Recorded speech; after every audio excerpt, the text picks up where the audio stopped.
ದೇಶದ ವ್ಯವಸ್ಥೆಯಲ್ಲಿ ಸಾಮಾಜಿಕ ಪಿಡುಗುಗಳಿದ್ದಾವೆ. ಅದರಲ್ಲಿ ವಿಶೇಷವಾಗಿ ಅಂತ ಕೇಳಿದರೆ ಜನಸಂಖ್ಯಾ ಹೆಚ್ಚಳ, ಇದರಿಂದ ದೇಶದ ಅಭಿವೃದ್ಧಿ ಭಾಳ ಕುಂಠಿತ ಆಗ್ತಾ ಇದೆ. ಇದು ಒಂದು ಪಿಡುಗಾದರೆ, ಇದರ ಜೊತೆಗೆ ದೊಡ್ಡ ಪಿಡುಗು ಅಂತ ಕೇಳಿದರೆ ಬಾಲ್ಯ ವಿವಾಹ, ಚೈಲ್ಡ್ಹುಡ್ ಮ್ಯಾರೇಜ್. ಇದಕ್ಕೆ ಸಾಕಷ್ಟು ಕಾನೂನುಗಳು ತಂದಿದ್ದಾರೆ, ನಿಯಂತ್ರಣ ಮಾಡಲಿಕ್ಕೆ ತಿಳುವಳಿಕೆ ಹೇಳಿದ್ದಾರೆ, ಇದಕ್ಕೆ ಪ್ರಚಾರ ಕೊಟ್ಟಿದ್ದಾರೆ. ಆದರೂ ಕೂಡ ಈ ಬಾಲ್ಯ ವಿವಾಹ ಅದು ಯಾಕೋ ಏನೋ ಗೊತ್ತಿಲ್ಲ, ನಿರಂತರವಾಗಿ ಸಾಗ್ತಾನೇ ಇದೆ. ಸೊ ಇದನ್ನು ತಡೆಗಟ್ಟಲಿಕ್ಕೆ ಅನೇಕ ಕಾನೂನುಗಳಿದ್ದಾವೆ. ಆ ಕಾನೂನುಗಳನ್ನು ಜಿಲ್ಲೆಯಾದ್ಯಂತ ಮತ್ತು ರಾಜ್ಯಾದ್ಯಂತ ಹೈಕೋರ್ಟು, ಜಿಲ್ಲಾ ಕೋರ್ಟು, ಅದಕ್ಕೆ ಸಂಬಂಧಪಟ್ಟಂಥ ಇಲಾಖೆಗಳು ಇವೆಲ್ಲ ಹೇಳ್ತಾ ಇದ್ದಾವೆ. ಆದರೂ ಇನ್ನಷ್ಟು ಮತ್ತಷ್ಟು ಜನರಿಗೆ ಅವೇರ್ನೆಸ್ ತರಬೇಕು ಅನ್ನೋ ದೃಷ್ಟಿಯಿಂದ ಕಾನೂನು ಸೇವಾ ಪ್ರಾಧಿಕಾರ ಗದಗ ಜಿಲ್ಲೆ ಬಹಳಷ್ಟು ಪ್ರಯತ್ನ ಮಾಡ್ತಾ ಇದೆ. ಇದರಿಂದ ಆಗುವ ಸಾಧಕ ಬಾಧಕಗಳೇನು, ಶಿಕ್ಷೆ ಏನಿದ್ದಾವೆ, ಚೈಲ್ಡ್ಹುಡ್ ಮ್ಯಾರೇಜ್ ಆತು ಮಾಡಿದರು ಅಂದರೆ ಇಲ್ಲಿ ಮತ್ತು ಹೆಣ್ಣು ಅಷ್ಟೇ ಅಲ್ಲ, ಹೆಣ್ಣು ಗಂಡು ಕೂಡ ಇದೆ. ಸೊ ಇದಕ್ಕೆ ಏನೇನು ಕಾನೂನುಗಳಿದ್ದಾವೆ ಅನ್ನುವಂಥ ತಿಳಿಸ್ಲಿಕ್ಕೆ ನಮ್ಮ ಹಿರಿಯ ದಿವಾನಿ ನ್ಯಾಯಾಧೀಶರು ಹಾಗೂ ಸದಸ್ಯ ಕಾರ್ಯದರ್ಶಿಗಳು ಜಿಲ್ಲಾ ಕಾನೂನು ಸೇವಾ ಪ್ರಾಧಿಕಾರ ಗದಗ ಸನ್ಮಾನ್ಯ ಶ್ರೀ CS ಶಿವನಗೌಡರು ಬಂದಿದ್ದಾರೆ. ಅವರನ್ನು ನಿಮ್ಮೆಲ್ಲರ ಪರವಾಗಿ ಸ್ವಾಗತವನ್ನು ಮಾಡ್ತೀವಿ ಸರ್. Thank you sir. ಇಲ್ಲಿ ನೀವು ಅಂತೂ ಸಾಕಷ್ಟು ಸಾಮಾಜಿಕವಾದಂಥ ಒಂದು ತಿಳುವಳಿಕೆಯನ್ನು ಕೊಡ್ತಾ ಇದ್ದೀರಿ, ಆದರೂ ಕೂಡ ಏನೇನೋ ಸಾಗ್ತಾ ಇದ್ದಾವೆ. ಬಾಲ್ಯ ವಿವಾಹದಲ್ಲಿ ವಿಶೇಷವಾಗಿ ಈ ಬಾಲ್ಯ ವಿವಾಹ ಅಂದರೆ ಏನು? ಖಂಡಿತ. ಈಗ ಒಂದು ಮದುವೆ ಅಂತ ಹೇಳಿ ಆಗಬೇಕು ಅಂದರೆ ಒಂದು ಗಂಡಿಗೆ ಮತ್ತು ಹೆಣ್ಣಿಗೆ ಒಂದು ವಯಸ್ಸಿನ ನಿಗದಿ ಮಾಡಿದ್ದಾರೆ. ಒಂದು ವಯಸ್ಸು ಅಂದರೆ ಹೆಣ್ಣಿಗೆ 18 ವರ್ಷ ಆಗಿರಬೇಕು ಮತ್ತು ಗಂಡಿಗೆ 21 ವರ್ಷ ಅಂಥೇಳಿ. ಯಾರು ಈ ಏಜನ್ನು ಒಳಗಡೆನೆ ಅಂದರೆ ಹೆಣ್ಣು 18 ವರ್ಷಕ್ಕಿಂತ ಮುಂಚೆನೇ ಅಥವಾ ಗಂಡು 21 ವರ್ಷಕ್ಕಿಂತ ಮುಂಚೆನೇ ಯಾರಾದರೂ ಮದುವೆ ಆಗಿದ್ದರೆ ಅದಕ್ಕೆ ನಾವು ಚೈಲ್ಡ್ ಮ್ಯಾರೇಜು, ಬಾಲ್ಯ ವಿವಾಹ ಅಂತ ಕರಿತೇವೆ.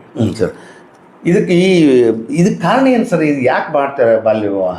ನೋಡಿ, ಈ ಬಾಲ್ಯ ವಿವಾಹಕ್ಕೆ ಸಾಕಷ್ಟು ಕಾರಣಗಳಿದ್ದಾವೆ. ಈಗ ಮೊದಲನೇದಾಗಿ ನಾವು ಮೇನ್ ಆಗಿ ನೋಡ್ಬೇಕಂತ ಹೇಳಿದ್ರೆ ಒಂದು ಸಂಪ್ರದಾಯ. ಕೆಲವೊಂದು ಕುಟುಂಬಗಳಲ್ಲಿ ಏನಾಗುತ್ತೆ ಅಂದರೆ ಹಳೆಯ ಸಂಪ್ರದಾಯಕ್ಕೆ ಫಾಲೋ ಮಾಡ್ತಿರ್ತಾರೆ, ಅದೊಂದಾಗಿರ್ಬೋದು. ಮತ್ತು ಇನ್ನೊಂದು ಅವೇರ್ನೆಸ್ ಇರೋದಿಲ್ಲ. ಅಂದರೆ ಈ ರೀತಿ ಬಾಲ್ಯ ವಿವಾಹ ಆದರೆ ತಮ್ಮ ಮಗಳಿಗೆ ಆಗಿರ್ಬೋದು, ಗಂಡು ಮಗುವಾಗಿರ್ಬೋದು, ಮುಂದೆ ಏನು ಪ್ರಾಬ್ಲಮ್ಸ್ಗಳಾಗ್ತವೆ, ಅದರಿಂದ ಏನು ಕಾನ್ಸಿಕ್ವೆನ್ಸಿ ಅನ್ನೋದು ಸಾಕಷ್ಟು ಜನರಿಗೆ ಗೊತ್ತಿರೋದಿಲ್ಲ. ಅದು ಒಂದು ಅಂತ ಹೇಳ್ಬೋದು. ಮತ್ತು ಇನ್ನೊಂದು ಲ್ಯಾಕ್ ಆಫ್ ಎಜುಕೇಷನ್ ಅಂತ ಹೇಳ್ಬೋದು. ಆಮೇಲೆ ಅವೇರ್ನೆಸ್ ಕೊರತೆ ಇರ್ಬೋದು. ಹೀಗೆ ಸಾಕಷ್ಟು ಕಾರಣಗಳಿದ್ದಾವೆ. ಮತ್ತು ಇನ್ನೊಂದು ಏನಂತ ಹೇಳಿದ್ರೆ, ಈಗ ಒಂದು ಮನೆಯಲ್ಲಿ ಒಬ್ಬ ಮಗಳಿಗೆ ಅಥವಾ ಮಗನಿಗೆ ಮದುವೆ ಮಾಡ್ತಿರ್ತಾರೆ, ಅದ್ರ ಜೊತೆಗೆ ತಂಗಿನೂ ಮದುವೆ ಮಾಡಿಬಿಡು. ಅಂದರೆ ಉಳಿತಾಯಕ್ಕೋಸ್ಕರ ಖರ್ಚು ಉಳಿಯುತ್ತೆ. ಮತ್ತೊಂದು ಮದುವೆ ಯಾಕೆ ಮಾಡಬೇಕು, ಅದಕ್ಕೆ ಮತ್ತೊಮ್ಮೆ ಯಾಕೆ ಅಷ್ಟೊಂದೆಲ್ಲ ಪ್ರಿಪ್ರೇಷನ್ ಮಾಡಬೇಕು, ಹೀಗೆಲ್ಲ ನಾನಾ ಕಾರಣಗಳಿಂದ ಈ ಚೈಲ್ಡ್ ಮ್ಯಾರೇಜ್ಗಳನ್ನು ಮಾಡ್ತಾ ಇದ್ದಾರೆ. ಅಂದರೆ ಒಂದೊಂದು ಸಲ ಏನಾಗ್ತಾವೆ, ಹೆಣ್ಣು ಹುಟ್ಟಿದ ಕೂಡ ಹುಣ್ಣು ಅನ್ನೋದಕ್ಕೆ ಅದನ್ನು ಬೇಗ ಮದುವೆ ಮಾಡಿಬಿಟ್ರೆ ಸಾಕು, ಜವಾಬ್ದಾರಿಯಿಂದ ಮುಕ್ತ ಆಗಬೇಕು ಅಂತ ಹೇಳಿ ಗಂಡನ ಮನೆ ಕಳಿಸಿಬಿಡಬೇಕು. ಯಾಕಂದರೆ ಸಾಮಾಜಿಕ ವ್ಯವಸ್ಥೆ ಸರಿ ಇಲ್ಲ, ಹೆದರಿಕೆ, ಭಯ, ಇವೆಲ್ಲ ಕಾರಣಗಳು ಇರಬಹುದು. ಸರಿ, ಈಗ ಅಕಸ್ಮಾತ್ ಮಾಡಿದರೆ ಇದರಿಂದ ಆಗುವಂಥ ಪರಿಣಾಮ ಏನು, ತೊಂದರೆಗಳೇನು? ಈ ಬಾಲ್ಯ ವಿವಾಹ ಆದಮೇಲೆ ಅದರಿಂದ ಆಗುವಂಥ ಪರಿಣಾಮಗಳು ಸಾಕಷ್ಟಿದ್ದಾವೆ. ಆದರೆ ಬಹಳಷ್ಟು ಜನ ಅದರ ಸೀರಿಯಸ್ನೆಸ್ಸನ್ನು ಯಾರೂ ನೋಡ್ತಾ ಇಲ್ಲ. ಈಗೇನಾಗುತ್ತೆ ಅಂದರೆ, ಈಗ ನಮ್ಮ ಕಾನೂನುಗಳಲ್ಲಿ ಒಂದು ವಯಸ್ಸನ್ನು ನಿಗದಿ ಮಾಡಿದ್ದಾರೆ ಅಂತ ಹೇಳಿದರೆ ಸುಮ್ಮನೆ ಅದು ಕಟಾಚಾರಕ್ಕೆ ಮಾಡಿರೋಂಥದ್ದಲ್ಲ. ಅದು ಸೈಂಟಿಫಿಕ್ ಆಗಿಯೂ ಸಹ ಅದನ್ನು ಯೋಚನೆ ಮಾಡಿ ಆ ಒಂದು ಏಜನ್ನು ನಿಗದಿ ಮಾಡಿರ್ತಾರೆ. ಅಂದರೆ ಆ ಮಗುವಿನ ದೈಹಿಕ, ಮಾನಸಿಕ. ಈಗ ಒಂದು ಮಗುವಿಗೆ ಹೆಣ್ಣು ಮಗುವಿಗೆ 18 ವರ್ಷ, ಗಂಡು ಮಗುವಿಗೆ 21 ವರ್ಷ ಅಂದರೆ ಆ ಪರ್ಟಿಕ್ಯುಲರ್ ಏಜ್ಗೆ ಅವರು ಬಂದರೆ, ಅದು ಏಜ್ ಆದ ನಂತರ ಅವ್ರ ಮೈಂಡ್ ಮೆಚ್ಯೂರ್ಡ್ ಆಗುತ್ತೆ, ಪ್ರಬುದ್ಧರಾಗ್ತಾರೆ ಅಂತ. ಈಗ ಒಂದು ವೇಳೆ ಬಿಫೋರ್ ಆ ಏಜ್ಗಿನ ಮುಂಚೆನೇ ಮದುವೆ ಮಾಡಿಬಿಟ್ರೆ ಏನಾಗುತ್ತೆ ನೋಡಿ, ಅಲ್ಲಿ ಏನಾಗುತ್ತೆ ಅಂದರೆ ಗಂಡಿನ ಮತ್ತು ಹೆಣ್ಣಿನ ವಯಸ್ಸಿನಲ್ಲಿ ಬಹಳ ಅಂತರ ಆಗುತ್ತೆ.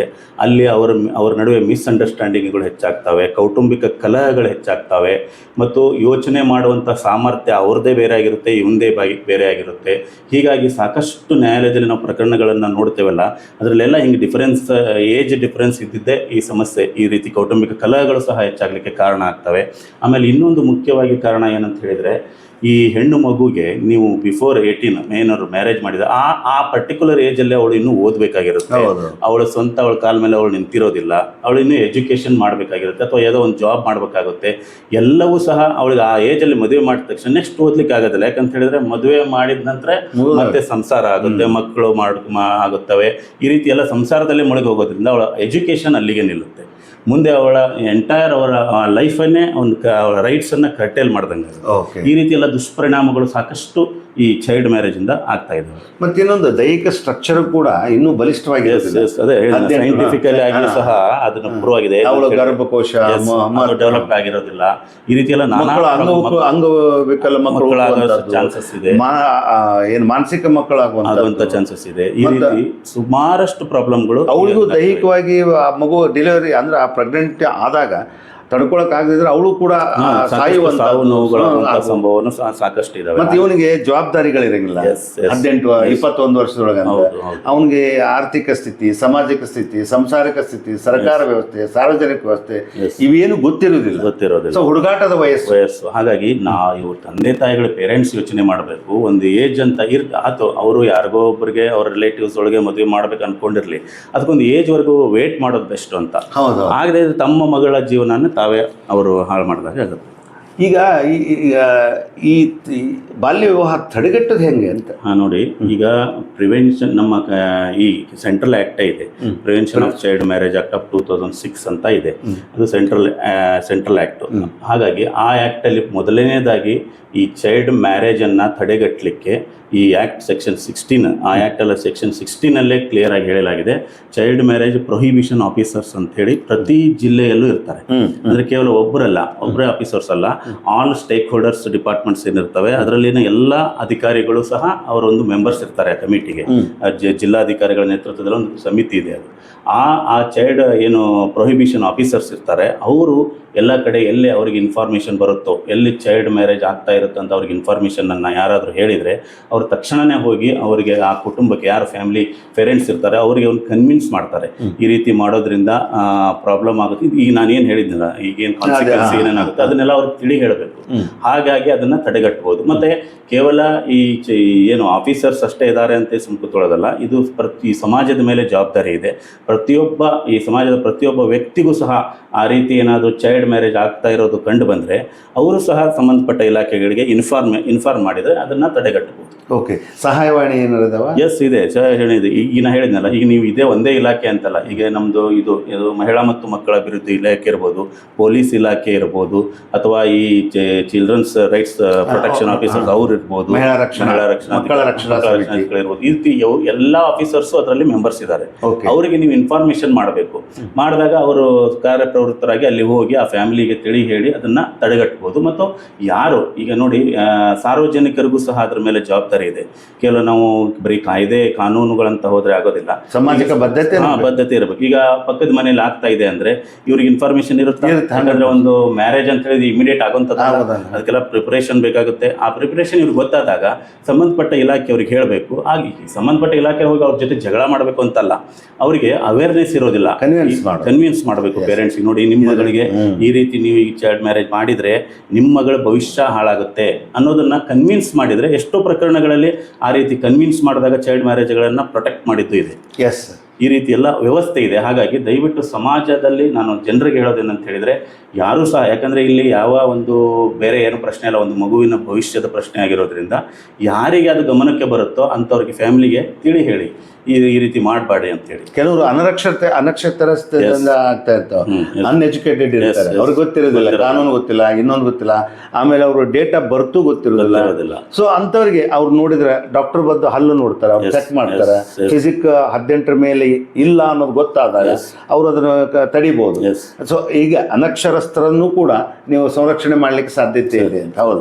ಇನ್ನು ಇನ್ ಕೇಸ್ ಈ ಕಾನೂನು ಪ್ರಕಾರ ಬಾಲ್ಯ ವಿವಾಹ ಮಾಡಿದ್ರು ಏನು ಶಿಕ್ಷೆ ಇದೆ ಅವ್ರಿಗೆ? ನೋಡಿ, ಏನೇನು ಈ prevention of child marriage act ಅಂತ ಏನಿದೆ 2006 ಈಗ ಯಾರು ಚೈಲ್ಡ್ ಮ್ಯಾರೇಜನ್ನು ಮಾಡ್ತಾರಲ್ಲೋ, ಮೊದಲೇದು ಒಂದು ತಿಳ್ಕೊಬೇಕು, ಆ ಚೈಲ್ಡ್ ಮ್ಯಾರೇಜಲ್ಲಿ ಏನು ಮಕ್ಕಳಿರ್ತಾರಲ್ಲ ಅವ್ರ ಮೇಲೆ ಯಾವುದೇ ಕೇಸ್ ಮಾಡಲಿಕ್ಕೆ ಬರೋದಿಲ್ಲ, ಅವರನ್ನು ಅಕ್ಯೂಸ್ಡ್ ಆಗಿ ಮಾಡಲಿಕ್ಕೆ ಬರೋದಿಲ್ಲ, ಅವ್ರ ಮೇಲೆ ಯಾವುದೇ ಕ್ರಿಮಿನಲ್ ಕೇಸ್ ಆಗೋದಿಲ್ಲ. ಆದರೆ ಯಾರು ಆ ಮದುವೆಗೆ ಡೈರೆಕ್ಟ್ ಆರ್ ಇಂಡೈರೆಕ್ಟ್ ಆಗಿ ಯಾರು ಅದಕ್ಕೆ ಯಾರು ಸಹಾಯ ಮಾಡಿರ್ತಾರೋ, ಮುಖ್ಯವಾಗಿ ಪೇರೆಂಟ್ಸ್ ಇರ್ತಾರೆ, ರಿಲೇಟಿವ್ಸ್ ಇರ್ಬೋದು, ಫ್ರೆಂಡ್ಸ್ ಇರ್ಬೋದು, ಈ ರೀತಿ ಯಾರು ಮದುವೆಯಲ್ಲಿ ಮುಂದೆ ನಿಂತ್ಕೊಂಡು ಮದುವೆಯನ್ನು ಮಾಡ್ತಾರಲ್ಲೋ ಅವರೆಲ್ಲರ ಮೇಲೂ ಕ್ರಿಮಿನಲ್ ಕೇಸನ್ನು ಹಾಕ್ಬೋದು. ಹೌದಲ್ಲ? ಎಸ್. ಮತ್ತು ಈಗ ಕೆಲವೊಬ್ರು ಕೇಳ್ತಾರೆ, ಕೆಲವ್ರು ಅನ್ಬೋದು ಈಗ ನಮ್ದೇನು ತಪ್ಪದ್ರಲ್ಲಿ, ನಾವು ಮದುವೆ ಕರೆದಿದ್ರು ಹೋಗಿದ್ವಿ ಅಂತೇಳಿ. ನೋ, ಯಾಕಂತ ಹೇಳಿದ್ರೆ ಈಗ ನೀವು ಮದುವೆ ಹೋಗಿದ್ರಲ್ಲ, ನೋಡಿದಿರಲ್ಲ, ಅದು ಚೈಲ್ಡ್ ಮ್ಯಾರೇಜ್ ನಿಮ್ಗೆ ಗೊತ್ತಿತ್ತಲ್ಲ, ನೀವು ತಡಿಬೋದಾಗಿ. ಹಾಗಾಗಿ ಆ ರೀತಿ ಅವರು ಸೇವ್ ಆಗ್ಲಿಕ್ಕೆ ಸಾಧ್ಯ ಇಲ್ಲ. ಯಾರು ಎಲ್ಲ ಮದುವೆಯಲ್ಲಿ ಭಾಗವಹಿಸ್ತಾರೋ ಆ ಮದುವೆ ಆಗೋ ಚಿಲ್ಡ್ರನ್ಸ್ ಬಿಟ್ಟು ಉಳಿದ್ರೆ ಎಲ್ಲರ ಮೇಲೂ ಸಹ ಕ್ರಿಮಿನಲ್ ಕೇಸ್ ಆಗುತ್ತೆ. ಹೌದಲ್ಲ? ಎಸ್. ಇವಾಗ ಅವ್ರಿಗೆ ಏನು ಶಿಕ್ಷೆ ಏನಿದೆ? ಎಸ್, ನೋಡಿ, ಈಗ ಆ ಆ್ಯಕ್ಟ್ ಅಡಿಯಲ್ಲಿ ಕ್ರಿಮಿನಲ್ ಕೇಸ್ ಮಿನಿಮಮ್ ಇದು ಈಗ 2 yearsವರೆಗೂ ಅವರಿಗೆ ಇಂಪ್ರಿಸನ್ಮೆಂಟ್ ಮಾಡ್ಬೋದು, 1 lakh ಫೈನ್ ಹಾಕಬಹುದು, 1 ಲಕ್ಷ ದಂಡ, 2 ವರ್ಷ ಜೈಲು ಶಿಕ್ಷೆ. ಆದರೆ ನಮ್ಮ ಕರ್ನಾಟಕ ಸ್ಟೇಟ್ ಅಮೆಂಡ್ಮೆಂಟ್ ಈ ಆ್ಯಕ್ಟ್ಗೆ ಕರ್ನಾಟಕ ಸ್ಟೇಟ್ ಅಮೆಂಡ್ಮೆಂಟ್ ಆಗಿದೆ. ಸ್ಟೇಟ್ ಅಮೆಂಡ್ಮೆಂಟಲ್ಲಿ ಮಿನಿಮಮ್ 1 year ಪನಿಷ್ಮೆಂಟ್ ಕೊಡಲೇಬೇಕು. ಓಹೋ, 1 ವರ್ಷ ಕಂಪಲ್ಸರಿ ಕೊಡಲೇಬೇಕು. Shall not be less than 1 year, up to extend 2 years, 2 yearsವರೆಗೂ, ಮತ್ತು and fine of ₹1 lakh. Okay. ಈ ಹೆಣ್ಣು ಮಗುಗಿರುವ ಆಯ್ಕೆ ಏನು ಅಕಸ್ಮಾತ್ ಮದುವೆ ಆಯ್ತು? ಇದು ಬಹಳ ಇಂಪಾರ್ಟೆಂಟ್. ನೋಡಿ, ಈಗ ಒಂದು ಚೈಲ್ಡ್ ಮ್ಯಾರೇಜ್ ಆಗಬಾರ್ದು, ಒಂದು ಆಗ್ಬಿಡುತ್ತೆ. ಯಾಕಂದ್ರೆ ಕೆಲವೊಂದು ಯಾರು ಗಮನಕ್ಕೆ ಗೊತ್ತಿಲ್ಲದನೋ ಆಗುತ್ತೋ ಅಥವಾ ಗೊತ್ತಿದ್ದನೋ ಅವ್ರು ಯಾರಿಗಾರೋ ಆಫೀಸರ್ಸ್ಗೆ ಕಣ್ಮರಿಸಿ ಆಗುತ್ತೆ. ಆದಮೇಲೆ ಆ ಮಗುವಿಗೆ ಒಂದು ಆಯ್ಕೆ ಇರುತ್ತೆ. ಏನಂತ ಹೇಳಿದ್ರೆ ಆ್ಯಕ್ಟಲ್ಲೇ ಇದೆ. ಏನಂತ ಹೇಳಿದ್ರೆ ಆ ಮಗು ತನ್ನ ಯಾವುದೇ ಸಮಯದಲ್ಲಿ ಆ ಮ್ಯಾರೇಜನ್ನು ಕ್ಯಾನ್ಸಲ್ ಮಾಡ್ಕೊಳ್ಳಿಕ್ಕೆ, ಅಂದರೆ ಅದು ವೈಡ್ ಮ್ಯಾರೇಜನ್ನು ಕ್ಯಾನ್ಸಲ್ ಮಾಡ್ಕೊಳ್ಳೋಕ್ಕೆ ಪಿಟಿಷನನ್ನು ಡಿಸ್ಟ್ರಿಕ್ಟ್ ಕೋರ್ಟಲ್ಲಿ ಹಾಕೋಬೇಕು. ಒಂದು ಇನ್ನೊಂದು ಏನಿದೆ ಅಂದರೆ ನಮ್ಮ ಸ್ಟೇಟ್ ಅಮೆಂಡ್ಮೆಂಟ್, ಅದರಲ್ಲೂ ಸಹ ಆ ಸೆಕ್ಷನ್ಗೂ ಸಹ ಸ್ಟೇಟ್ ಅಮೆಂಡ್ಮೆಂಟ್ ಆಗಿದೆ. ಅಲ್ಲಿ ಏನಾಗಿದೆ ಅಂತ ಹೇಳಿದರೆ ಆ ಮ್ಯಾರೇಜನ್ನು ವೈಡ್ ಮ್ಯಾರೇಜ್ ಅಲ್ಲ, ನಮ್ಮ ಸ್ಟೇಟ್ ಅಮೆಂಡ್ಮೆಂಟಲ್ಲಿ ವೈಡ್ ಅವೆನಿಶ್ಯೂ ಅಂತಾರೆ. ಅಂದರೆ ಆ ಡೇಟ್, ಯಾವ ಡೇಟಿಗೆ ಅದು ಅಮೆಂಡ್ಮೆಂಟ್ ಆಯಿತು, 2007 ಅಮೆಂಡ್ಮೆಂಟ್ ಆಗಿದೆ, ಆ ಡೇಟಿಂದ ಇತ್ತೀಚೆಗೆ ಮದುವೆ ಆಗಿರೋ ಎಲ್ಲ ಮ್ಯಾರೇಜ್ಗಳು ಬೇಸಿಕಲಿ ಬಿಗಿನಿಂಗಲ್ಲೇ ಅದು ವೈಡ್ ಮ್ಯಾರೇಜ್, ನಲ್ ಆ್ಯಂಡ್ ವೈಡ್ ಅಂತ ಆಯ್ಕೆ ಪ್ರಶ್ನೆನೇ ಇಲ್ಲ. ನಮ್ಮ ಸ್ಟೇಟ್ ಅಮೆಂಡ್ಮೆಂಟಿಗೆ ಆ ಥರ ಇದೆ. ಅವಳು ಸಂಬಂಧಪಟ್ಟವಳು ಅಥವಾ ಅವಳ ಪೋಷಕರು ಯಾರಾದರೂ ಸಹ ಅಥವಾ ಈ ಪ್ರೊಹಿಬಿಷನ್ ಆಫೀಸರ್ಸ್ ಥ್ರೂನು ಪಿಟಿಷನನ್ನು ಕೋರ್ಟಲ್ಲಿ, ಡಿಸ್ಟ್ರಿಕ್ಟ್ ಕೋರ್ಟಲ್ಲಿ ಹಾಕಿ ಆ ಮದುವೆನ ನಲ್ ಆ್ಯಂಡ್ ವೈಡ್ ಅಂತ ರದ್ದು ಮಾಡ್ಕೋಬಹುದು. ಸ್ವಯಂ ಪ್ರೇರಿತ ತಾವ ಬಂದು ಮಾಡ್ಕೋಬಹುದು. ಆಕ್ಚುಲಿ ಅದು ಕಾನೂನು ಪ್ರಕಾರ ರದ್ದೇ on the date of marriage ಅದು void marriage. Yes, in case ಅವ್ರಿಗೆ ಗೊತ್ತಾಗಲ್ಲ ಆಗಿತ್ತು, ಮಾಡಿದ್ರು, ಒತ್ತಾಯಪೂರ್ವಕ ಆಗಿತ್ತು, ಅದೇ ಅನಂತರ ಬಂದು ರದ್ದು ಮಾಡ್ಕೋಬಹುದು. ಡಿಸ್ಟ್ರಿಕ್ಟ್ ಕೋರ್ಟಲ್ಲಿ ಪಿಟಿಷನ್ ಹಾಕಿ ಅದನ್ನ ರದ್ದು ಮಾಡ್ಬೋದು. ಇನ್ನೂ ಒಂದಿದೆ ಆ ಆ್ಯಕ್ಟಲ್ಲಿ, ಅಂದರೆ ಪ್ರಿವೆನ್ಷನ್. ಈಗ ಒಂದು ಚೈಲ್ಡ್ ಮ್ಯಾರೇಜ್ ಆಗ್ತಾ ಇರುತ್ತೆ, ಬಟ್ ಒಂದೇನಾಗಿದೆ ಅಂದರೆ ಆ ಆ್ಯಕ್ಟಲ್ಲಿ ಈ ಚೈಲ್ಡ್ ಮ್ಯಾರೇಜ್ಗೆ ಮಾಡುವಾಗ ಅದರ ಯಾರು ಪ್ರಿಪರೇಷನ್ ಮಾಡ್ತಿರ್ತಾರಲ್ಲ, ಅದಕ್ಕೆ ಅವ್ರ ಮೇಲೆ ಕ್ರಿಮಿನಲ್ ಕೇಸ್ ಹಾಕ್ಲಿಕ್ಕೆ ಬರಲ್ಲ. ಓನ್ಲಿ ಯಾವಾಗ ಫೈಲ್ ಮಾಡ್ಬೇಕಂದ್ರೆ after the marriage, child marriage ಆದ್ಮೇಲೆ ಅವ್ರ ಮೇಲೆ ಕ್ರಿಮಿನಲ್ ಕೇಸ್ ಆಗುತ್ತೆ, ಯಾಕಂದ್ರೆ ಅವಾಗ ಭಾಗವಹಿಸಿದ. ಬಟ್ ಇಲ್ಲ. ಬಟ್ ಈಗ ಏನಾಗ್ತಾ ಇದೆ ಅಂದರೆ ಅದನ್ನು ಸಹ ಅಮೆಂಡ್ಮೆಂಟ್ ಮಾಡಲಿಕ್ಕೆ ತರಬೇಕು ಅಂತ ಯೋಚನೆಗಳು ನಡೀತಾ ಇದ್ದಾವೆ. ಯಾಕಂತ ಹೇಳಿದ್ರೆ ಯಾರು ಪ್ರಿಪರೇಷನ್ ಮಾಡ್ತಾರಲ್ಲ ಅವ್ರ ಮೇಲೂ ಕ್ರಿಮಿನಲ್ ಕೇಸ್ ಆಗೋ ಹಾಗೆ ಅಮೆಂಡ್ಮೆಂಟ್ ಮಾಡಬೇಕು ಅಂತ ಹೇಳಿ ಚಿಂತನೆ ನಡೆದಿದೆ. ಅದು ಸದ್ಯದರಲ್ಲೇ ಆಗುತ್ತೆ ಅಮೆಂಡ್ಮೆಂಟ್. ಈಗ ಇನ್ನೊಂದು ಕೇಳಿದೆ ಸರ್, ಬರೀ ಬಾಲ್ಯ ವಿವಾಹ ಮಾಡೋದಲ್ಲ, ನಿಶ್ಚಿತಾರ್ಥ ಕೂಡ ಮಾಡೋಂಗಿಲ್ಲ. ಅದೇ ಪ್ರಿಪರೇಷನ್, ಅದೇ ಎಂಗೇಜ್ಮೆಂಟ್ ಮೀನ್ಸ್ ಪ್ರಿಪರೇಷನ್ ಅಲ್ಲ, ಮುಂದೆ ಅದನ್ನೇ ತಡೆಗಟ್ಟಲಿಕ್ಕೆ ಆಯಿತು. ಈಗ ಅಧಿಕಾರಿಗಳು ಪ್ರಿವೆನ್ಷನ್ ಅದನ್ನ ಮಾಡಲಿಕ್ಕೆ ಅವ್ರು ಹೋಗಿ ಹೇಳ್ತಾರೆ, ಅವ್ರ ಮಾತು ಕೇಳೋದಿಲ್ಲ ಅಂತ ಇಟ್ಕೊಳ್ಳಿ. ಇನ್ನೂ ಒಂದು ಅವಕಾಶ ಈ ಆ್ಯಕ್ಟಲ್ಲಿ ಇದೆ. ಏನಂತ ಹೇಳಿದರೆ ಸಿವಿಲ್ ಜಡ್ಜ್ ಕೋರ್ಟಿಗೆ ಹೋಗಿ ಇಂಜಂಕ್ಷನ್ ಆರ್ಡರ್ ತರಬಹುದು. ಈಗ ಒಂದು ತಾತ್ಕಾಲಿಕ ತಡೆ, ಈಗ ಮ್ಯಾರೇಜ್ ಆಗ್ತಾ ಇದೆ, ಮುಂದೆ ಮಾಡ್ತಾರೆ, ಸೊ ಡೇಟ್ಗೆ ಈ ರೀತಿ ಪ್ರಿಪರೇಷನ್ ನಡೀತಾ ಇದೆ ಅಂತ ಯಾರಿಗೆ ಆದರೂ ಗೊತ್ತಾದರೆ ಈ prohibition officers through civil judge ಕೋರ್ಟಲ್ಲಿ ಒಂದು ಇಂಜಂಕ್ಷನ್ ಆರ್ಡರ್ನ, ಅಂದರೆ ಈ ರೀತಿ ಪ್ರಿಪರೇಷನ್ ಆಗ್ತಿದೆ ಅದಕ್ಕೆ ಸ್ಟೇ ಕೊಡಿ ಅಂತ ಹಾಗೆ ತರಲಿಕ್ಕೂ ಸಹ ಅವಕಾಶ ಇದೆ. ಸರ್, ಈಗ ಇದಕ್ಕೆ ತಿಳುವಳಿಕೆ, ಹಣ ಬೇಕು, ಖರ್ಚು ಬೇಕು, ದುಡ್ಡಿರಲ್ಲ, ಹೀಗೆಲ್ಲ ಇರ್ತಾವೆ. ಈಗ ನೋಡಿ, ಮಹಿಳೆಯರು ಅಂದಮೇಲೆ ಮಹಿಳೆಯರಿಗೆ ಆ ರೀತಿ ಪಿಟಿಷನ್ ಹಾಕಬೇಕು ಅಂತ ಹೇಳಿದ್ರೆ ಡಿಸ್ಟ್ರಿಕ್ಟ್ ಲೀಗಲ್ ಸರ್ವಿಸ್ ಅಥಾರಿಟಿ ಅಂತ ನಮ್ದೇನು ಇಲಾಖೆ ಇದೆ, ಕಾನೂನು ಸೇವಾ ಅಲ್ಲಿ ಉಚಿತವಾಗಿ ಅವರಿಗೆ ಅಡ್ವೊಕೇಟ್ಸ್ ಅನ್ನ ಕೊಡ್ತಾರೆ. ಅಲ್ಲಿ ಬಂದು ಭೇಟಿಯಾಗಿ ಈ ರೀತಿ ಕೇಸ್ಗಳನ್ನ ಅವರು ಹಾಕೊಳ್ಳಿಕ್ಕೆ, ಅದು ವಕೀಲರನ್ನು ನೇಮಿಸಿಕೊಳ್ಳಿಕ್ಕೆ ಎಲ್ಲ ವ್ಯವಸ್ಥೆ ಇದೆ. ಅದರ ಬಗ್ಗೆ ಏನು ಅವಶ್ಯಕ, ಆರ್ಥಿಕವಾಗಿ ಏನೂ ಭಯ ಪಡುವಂತಾಗತ್ತೆ.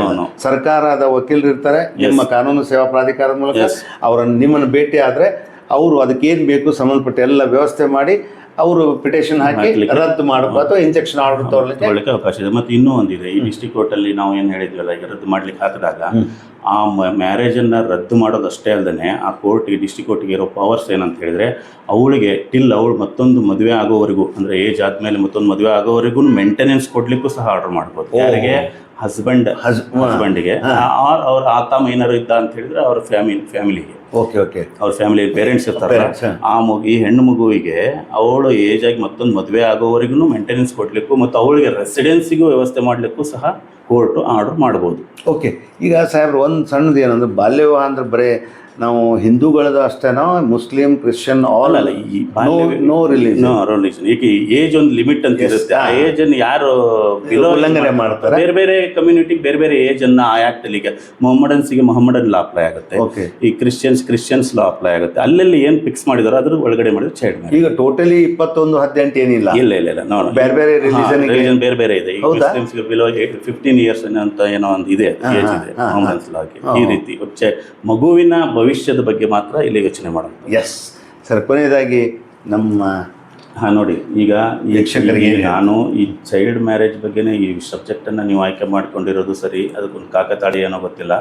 ಈಗ ನಮ್ಮ ಈ ಮಾನ್ಯ ಸರ್ವೋಚ್ಚ ನ್ಯಾಯಾಲಯದ ಒಂದು ಆದೇಶದ ಮೇರೆಗೆ ನಮ್ಮ ಮತ್ತು ಕಾಲ್ಸಾ ಕರ್ನಾಟಕ ರಾಜ್ಯ ಕಾನೂನು ಸೇವಾ ಪ್ರಾಧಿಕಾರ ಏನಿದೆ ಅದು ಈ ನಮ್ಮ ಮಹಿಳಾ ಮತ್ತು ಮಕ್ಕಳ ಅಭಿವೃದ್ಧಿ ಇಲಾಖೆ ಜೊತೆಗೆ ಸೇರಿಕೊಂಡು ಈ 3 months 100 days ಕ್ಯಾಂಪೇನ್ ನಡೀತಾ ಇದೆ ಈಗ. ಓಕೆ, 90 days 100 days ಈ ಚೈಲ್ಡ್ ಮ್ಯಾರೇಜ್ ಪ್ರಿವೆನ್ಷನ್ಗೋಸ್ಕರ ಅವೇರ್ನೆಸ್ ಮಾಡಬೇಕು ರೀ.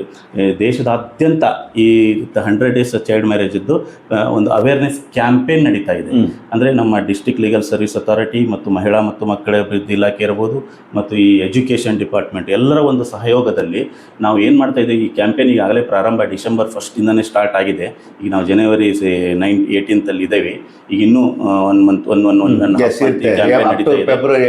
ಮುಖ್ಯವಾಗಿ ನಾವು ಇಲ್ಲಿ ಟಾರ್ಗೆಟ್ ಮಾಡ್ತಾ ಇರೋದು ಸ್ಕೂಲ್ ಮತ್ತು ಕಾಲೇಜಸ್ಗಳಿಗೆ. ಯಾಕಂತ ಹೇಳಿದ್ರೆ ಈಗ ನಾವು ಪೇರೆಂಟ್ಸ್ಗೆ ಹೇಳೋದಕ್ಕಿಂತ ಮಕ್ಕಳಿಗೇನೆ ಅದ್ರ ಬಗ್ಗೆ ನಾವು ಆ ಏಜಲ್ಲೇ ನಾವು ಅವರಿಗೆ ಅವೇರ್ನೆಸ್ ಕೊಟ್ಟರೆ ಅವರು ಅದನ್ನು ಪ್ರತಿಭಟಿಸ್ಬೋದು. ಈಗ ಸಾಕಷ್ಟು ಉದಾಹರಣೆಗಳನ್ನು ನಾವೆಲ್ಲ ಮೀಡಿಯಾದಲ್ಲೆಲ್ಲ ನೋಡಿರ್ತೀವಿ. ಚಿತ್ರದುರ್ಗದಲ್ಲೇ ಒಂದು ಮಗುವಿಗೆ ಇನ್ನೂ ಬಿಲೋ 18 ಮ್ಯಾರೇಜ್ ಮಾಡ್ತಾ ಇದ್ದಾಗ ಆ ಮ್ಯಾರೇಜನ್ನು ತಪ್ಪಿಸ್ಕೊಂಡು ಬಂದು ಸಂಬಂಧಪಟ್ಟ ಇಲಾಖೆಗೆ ಹೇಳಿ ಆ ಒಂದು ಮ್ಯಾರೇಜನ್ನು ನಿಲ್ಲಿಸಿದ ಉದಾಹರಣೆ ಇದೆ. ಹಾಗಾಗಿ ನಮ್ಮ ಟಾರ್ಗೆಟ್ ಇರೋದು ಈಗ ಸ್ಕೂಲು ಮತ್ತು ಕಾಲೇಜಸ್ಗಳಲ್ಲಿ ಅಲ್ಲಿ ಸಾಕಷ್ಟು ಅವೇರ್ನೆಸ್ ಪ್ರೋಗ್ರಾಮ್ಗಳು ಡೈಲಿ ನಾವು ಮಾಡ್ತಾನೆ ಇದ್ದೇವೆ. ನಮ್ಮ ಎಲ್ಲ ಈ ಏನು ಸ್ಟೇಕ್ ಹೋಲ್ಡರ್ಸ್ ಡಿಪಾರ್ಟ್ಮೆಂಟ್ಸ್ ಜೊತೆಗೆ ಸೇರಿಕೊಂಡು ಈ ರೀತಿ ಅವೇರ್ನೆಸ್ ಮಾಡ್ತಾ ಇದ್ದೇವೆ. ಹಾಗಾಗಿ ನಾನು ಈ ಜನತೆಗೆ ಹೇಳೋದಿಷ್ಟೇ, ನಿಮ್ಮ ಮಗುವಿನ ಭವಿಷ್ಯ ನಿಮ್ಮ ಕೈಯಲ್ಲೇ ಇರುತ್ತೆ. ಎಸ್ಪೆಷಲಿ ನಾವು ಬೇರೆಯವ್ರಿಗೆ ಹೇಳೋದಕ್ಕಿಂತ ಆ ಮಗುವಿನ ತಂದೆ ತಾಯಿಗಳು ಯೋಚನೆ ಮಾಡಿ, ಪಾಲಕರು ಪೋಷಕರಿಗೆ ಯೋಚನೆ ಮಾಡಿ, ನಿಮ್ಮ ಮಗುವಿಗೆ ಏನಾಗೋದಿಲ್ಲ, ಮದುವೆ ಮಾಡಬೇಕು ಒಂದು ಏಜ್ ಆದಮೇಲೆ ಮಾಡಿ. ಅದಕ್ಕೊಂದು ಇದು ಇದೆ, ಒಂದು ಏಜ್ ಅಂತ ಲಿಮಿಟ್ ಇದೆ. ಆ ಲಿಮಿಟ್ ಆದಮೇಲೆ ಮಾಡ್ಬೋದಲ್ಲ, ಮೊದಲೇ ಮಾಡಿದರೆ ಈಗ ನಾನು ಏನು ಮೇಲೆ ಹೇಳಿದ್ರೆ ಇದಕ್ಕಿಂತ ಹೆಚ್ಚಿನ ಪರಿಣಾಮಗಳು ಸಹ ಆ ಮಗುವಿನ ಮೇಲೆ ಆಗ್ತವೆ. ಆ ಮಗುವಿನ ಭವಿಷ್ಯ ನಿಮ್ಮ ಕೈಯಲ್ಲೇ ಇದೆ. ದಯವಿಟ್ಟು ಯಾರೂ ಸಹ ಚೈಲ್ಡ್ ಮ್ಯಾರೇಜ್ಗೆ ಪ್ರೋತ್ಸಾಹ ಮಾಡಬೇಡಿ ಮತ್ತು ಅದರಲ್ಲಿ ಭಾಗವಹಿಸಬೇಡಿ, ಅದನ್ನು ಪ್ರತಿಭಟಿಸ್ರಿ ಅಂತ ನಾನು ಈ ಸಂದರ್ಭದಲ್ಲಿ ಹೇಳಲಿಕ್ಕೆ ಇಷ್ಟಪಡ್ತೀನಿ. ಓಕೆ, ಇದುವರೆಗೆ ಹಿರಿಯ ದಿವಾನಿ ನ್ಯಾಯಾಧೀಶರು, ಸದಸ್ಯ ಕಾರ್ಯದರ್ಶಿ, ಜಿಲ್ಲಾ ಕಾನೂನು ಸೇವಾ ಪ್ರಾಧಿಕಾರ ಮಾನ್ಯ ಶ್ರೀ CS ಶಿವನಗೌಡರ ಮಾತುಗಳನ್ನು ಕೇಳಿದ್ರಿ. ಬಾಲ್ಯ ವಿವಾಹ ಮಾಡಿದರೆ ಏನಾಗತ್ತೆ, ಆಮೇಲೆ ಅದರ ಪರಿಣಾಮಗಳೇನು, ಇದಕ್ಕೆ ಕಾರಣಗಳೇನು, ತಡೆಗಟ್ಟೋದು ಹೇಗೆ, ಸಹಾಯವಾಣಿ ಮತ್ತು ಅಥವಾ ನೀವು ಸಂಬಂಧಪಟ್ಟವ್ರು ಯಾರು ಭೇಟಿ ಆಗ್ಬೋದು, ಜೊತೆಗೆ ಇದಕ್ಕೆ ಏನು ಶಿಕ್ಷೆ ಇದೆ ನೋಡಿ. ಭಾಗವಹಿಸಿದವ್ರಿಗೂ ಶಿಕ್ಷೆ ಇದೆ, ದಂಡ ಇದೆ, ಭಾಳ ಜವಾಬ್ದಾರಿ ಇದೆ ಇದರಲ್ಲಿ. ಆಮೇಲೆ ಆ ಹೆಣ್ಣು ಮಗುವಿಗೆ ಆಗುವಂಥ ಅವಳ ಆಯ್ಕೆ ಏನು ಮುಂದೆ ಇನ್ ಕೇಸ್ ಮಾಡಿದ್ರಪ್ಪ. ಈಗ 18 ವರ್ಷ ತಂದೆ ತಾಯಿ ತಿಳುವಳಿಕೆ ಇಲ್ಲದೆ ಏನೋ ಮಾಡಿಬಿಟ್ರು, ಅವಾಗ ತನಗೆ ತಿಳುವಳಿಕೆ ಬಂದಾಗ ಈ ಮದುವೆಯನ್ನು ರದ್ದು ಮಾಡ್ಕೊಳ್ಬೇಕು ಅವಕಾಶ ಇದೆ. ಸೊ ಒಟ್ಟು ಏನು ಅಂತ ಕೇಳಿದ್ರೆ ಹೆಣ್ಣಿಗೆ 18 ವರ್ಷ, ಗಂಡಿಗೆ 21 ವರ್ಷ, ಇದ್ರ ಒಳಗಡೆ ಇರಬೇಕು. ಆಮೇಲೆ ನೀವು ಮದುವೆ ಮಾಡಬಹುದು. ಅದ್ರ ಒಳಗೆ ಮಾಡಿದರೆ ಇದಕ್ಕೆ ಬಾಲ್ಯ ವಿವಾಹ ಅಂತ ಹೇಳ್ತಾರೆ. 1929 ಒಂದು ಕಾಯ್ದೆ ಇತ್ತು, ಅದನ್ನು ಬದಲಾವಣೆ ಮಾಡಿ ಅದಕ್ಕೆ ಇನ್ನಷ್ಟು ಸುಧಾರಿತವಾದಂಥ ವ್ಯವಸ್ಥೆಯನ್ನು ತೊಗೊಂಡು ಬಂದು ಬಾಲ್ಯ ವಿವಾಹ ನಿಷೇಧ ಕಾಯ್ದೆಯನ್ನು 2006ರಲ್ಲಿ ತಂದರು. ಇದು 2007ರಲ್ಲಿ ಇಂಪ್ಲಿಮೆಂಟ್ ಆಯಿತು. ಸೊ ಇದರಿಂದ ಏನಾಗಿದೆ ಅಂತ ಕೇಳಿದ್ರೆ, ನೀವು ಬಾಲ್ಯ ವಿವಾಹ ಮಾಡೋದಲ್ಲ, ನಿಶ್ಚಿತಾರ್ಥ ಮಾಡಿದರೂ ಕೂಡ ನಿಮ್ಮ ಮೇಲೆ ಕ್ರಮ ತೊಗೋಬೋದು, ಕಾನೂನು ಪ್ರಕಾರ ದಂಡ ಹಾಕ್ಬೋದು, ಜೈಲಿಗೆ ಕಳಿಸ್ಬೋದು. ಇನ್ನು ಸ್ಟೇಟ್ ಗೌರ್ಮೆಂಟ್ದು ಅವ್ರದ್ದು ಒಂದು ಬೇರೆ, ಸೆಂಟ್ರಲ್ ಗೌರ್ಮೆಂಟ್ ಬೇರೆ, ಹೀಗೆಲ್ಲ ಇದೆ. ಆಮೇಲೆ ನಿಮಗೆ ಸಾಕಷ್ಟು ಅವಕಾಶಗಳಿದೆ. ದಯಮಾಡಿ ಇದು ಮದುವೆ ಅಂದರೆ ಒಂದು ಅವಿನಾಭಾವ ಸಂಬಂಧ.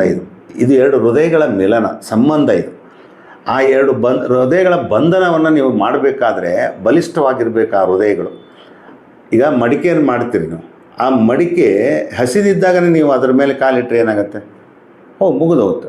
ಹಾಗೆ ಮಡಿಕೆ ಇದ್ದಂಗೆ, ಹಸಿ ಮಡಿಕೆ ಇದ್ದಂಗೆ ಮಕ್ಕಳು 18, 21 ಅವು ಪ್ರಬುದ್ಧತೆ ಇರೋಂಗಿಲ್ಲ, ಮಾನಸಿಕವಾಗಿ ದೈಹಿಕವಾಗಿ ಅವು ಗಟ್ಟಿ ಇರೋದಿಲ್ಲ. ಸೊ ಆ ಟೈಮ್ ನೀವೇನಾದರೂ ಮದುವೆಯನ್ನು ಮಾಡಿದರೆ ಆ ಮದುವೆಯ ಬಂಧನದ ಏನು ಆ ಪ್ರೀತಿ ಸಂಬಂಧ ಇದೆಯಲ್ಲ ಅದು ಹೋಗೇ ಬಿಡುತ್ತೆ. ಯಾಕಂದರೆ 1 ವರ್ಷದೊಳಗೆ ಮದುವೆ ಮಕ್ಕಳಾಗ್ಬೋದು, ಇನ್ನೊಂದಾಗ್ಬೋದು, ಆ ಜವಾಬ್ದಾರಿನೂ ಉಳಿದಿಲ್ಲ, ಆ ಹೊಣೆಗಾರಿಕೆ ಬೇಕಲ್ಲ. ಇನ್ನೂ ಹುಡುಗಾಟ ವಯಸ್ಸದು, ಹುಡುಗಾಟ ಈ ವಯಸ್ಸಿನಲ್ಲಿ ಇರ್ತಾರೆ. ಆಟ ಪಾಠ ನೋಟ ಏನೋ ಕಲಿಬೇಕು, ಏನೋ ಗುರಿ ಇಟ್ಕೊಂಡಿರ್ತಾರೆ, ಏನೋ ಸಾಧಿಸ್ಬೇಕಂತವೆ. ಅವು ಆ ಮಕ್ಕಳಿಗೆ ನಿಮ್ಮ ಬಡತನಕ್ಕೋ, ನಿಮ್ಮ ಅನಕ್ಷರಸ್ಥಿತಿಗೋ, ಅಥವಾ ನಿಮ್ಮ ಒಂದು ಈಗೋಕ್ಕೋ, ಅಹಂಕಾರಕ್ಕೋ ಇನ್ನೇನೋ ತೊಟ್ಲಿಗೆ ಹೆಸರು ಇಡ್ತೀರಿ ಒಮ್ಮೊಮ್ಮೆ, ಇವನಿಗೆ ಕೊಡಬೇಕು ಅಂತ. ಮಗು ಆ ತೊಟ್ಲಿಗೆ ಹಾಕಿರಿ. ಇದರಿಂದ ನೀವು ಮಗುವಿನ ತೊಟ್ಲು ಹಾಳು ಮಾಡಿಲ್ಲ, ನೀವು ಅವಳು ತೊಟ್ಲನ್ನು ಹಾಳು ಮಾಡ್ತೀರಿ, ಆ ಹುಡುಗನ ಬದುಕನ್ನು ಹಾಳು ಮಾಡ್ತೀರಿ. ಸೊ ಹಾಗಾಗಿ ಒಬ್ಬ ಜವಾಬ್ದಾರಿಯುತವಾದಂಥ ತಂದೆ ತಾಯಿಯಾಗಿ, ಪೋಷಕರು, ಪಾಲಕರು, ನೀವು ಸಂಬಂಧಿಕರು ತಿಳಿ ಹೇಳುವಂಥ ಕೆಲಸ ಮಾಡಬೇಕು. ಇದು ಕಾನೂನಿಂದಲೇ ಎಲ್ಲ ಒಂದು ತಡೆಗಟ್ಟಲಿಕ್ಕೆ ಕಾನೂನು ಸೇವಾ ಪ್ರಾಧಿಕಾರನೇ ಬರೋದಲ್ಲ. ಗೊತ್ತಿದ್ದಾಗ ಮಾತ್ರ ಮಾಡ್ತಾರೆ, ನೀವಾಗಲಿ ಬಂದಾಗ ಮಾಡ್ತಾರೆ. ಆದರೆ ನಿಮ್ಮ ಅಕ್ಕಪಕ್ಕದಲ್ಲಿ ಆಗುವಂಥ ಘಟನೆಗಳನ್ನು ನೀವು ಜವಾಬ್ದಾರಿ, ಸಾಮಾಜಿಕ ಹೊಣೆಗಾರಿಕೆ ಬದ್ಧತೆ ಇದೆ. ನಾವೆಲ್ಲ ಸಮಾಜಕ್ಕೂ ಈಗ ನಮ್ಮ ಮನೆಯಲ್ಲಿ ನಾವು ತಪ್ಪು ಮಾಡುವಾಗ ಇನ್ನೊಬ್ರು ಹೇಳಬೇಕು. ಅದು ಮಾಡದೇ ಇದ್ದರೆ ಏನಾಗುತ್ತೆ, ದೊಡ್ಡ ಅನಾಹುತ ಆಗುತ್ತೆ. ಸೊ ಹಾಗಾಗಿ ಸಾಮಾಜಿಕವಾಗಿ ಸುಧಾರಣೆ ಆಗಬೇಕಾದ್ರೆ ಪ್ರತಿಯೊಬ್ಬರು ಜವಾಬ್ದಾರಿಯಿಂದ ನಡ್ಕೊಳ್ಬೇಕು. ಅವ್ರಿಗೆ ಹೇಳಬೇಕು, ಇದು ಬಾಲ್ಯ ವಿವಾಹ ಹಿಂಗಾದ್ರೆ ಹಿಂಗಾಗತ್ತೆ, ಮಗುವಿಗೆ ಭಾಳ ಸಮಸ್ಯೆ ಆಗುತ್ತೆ, ಆ ಹುಡುಗನಿಗೆ ಭಾಳ ಸಮಸ್ಯೆ ಆಗುತ್ತೆ, ಅದು ಭಾಳ ನೀವು ಮುಂದೆ ಅವ್ರ ಬದುಕನ್ನು ಹಾಳು ಮಾಡ್ತೀರಿ. ಹೀಗೆ ಒಂಚೂರು ತಿಳಿ ಹೇಳಿದರೆ ಎಷ್ಟೋ ಕಂಟ್ರೋಲಿಗೆ ಬರ್ತಾರೆ. ಅದರಿಂದ ನೀವು ಒಂದು ಜೀವನವನ್ನು ಬದಲಾವಣೆ ಮಾಡ್ದಂಗೆ ಆಗುತ್ತೆ, ಒಂದು ಸಮಸ್ಯಾತ್ಮಕ ವ್ಯವಸ್ಥೆಯನ್ನು ಸುಧಾರಣೆ ಮಾಡಿದಂಗೆ ಆಗುತ್ತೆ. ಸೊ ಆ ರೀತಿ ಎಲ್ಲರೂ ಚಿಂತನೆ ಮಾಡಬೇಕು. ಇದರ ಕಾನೂನು ಸೇವಾ ಪ್ರಾಧಿಕಾರದ ಸಹಾಯವನ್ನು ಪಡೆಯಬೇಕು. ಬಾಲ್ಯ ವಿವಾಹ ನಿಯಂತ್ರಣ ಮಾಡಬೇಕು. ಈ ಬಗ್ಗೆ ಅವೇರ್ನೆಸ್ ತರಬೇಕು. ನೀವು ಕೂಡ ಅಕ್ಕಪಕ್ಕದಲ್ಲಿ ಪ್ರಚಾರ ಮಾಡಬೇಕು. ಈ ಶಿಕ್ಷೆ ಮತ್ತು ದಂಡ ಇದು ಯಾರಿಗೆ, ಇವೆಲ್ಲವನ್ನು ತಿಳ್ಕೊಂಡಾಗ ಎಚ್ಚರಿಕೆ, ಭಾಳ ಜಾಣರಾಗಬೇಕು, ಜಾಗೃತರಾಗಬೇಕು ಅನ್ನುವಂಥ ವಿಶೇಷವಾದಂಥ ಚಿಂತನೆಯನ್ನು ಸನ್ಮಾನ್ಯ ಶ್ರೀ CS ಶಿವನಗೌಡರು ನಿಮಗೆಲ್ಲ ಕೊಟ್ಟಿದ್ದಾರೆ. ಅವರಿಗೆ ನಿಮ್ಮೆಲ್ಲರ ಪರವಾಗಿ ಹೃತ್ಪೂರ್ವಕ ಅಭಿನಂದನೆ ಸರ್. ನಮಸ್ಕಾರ.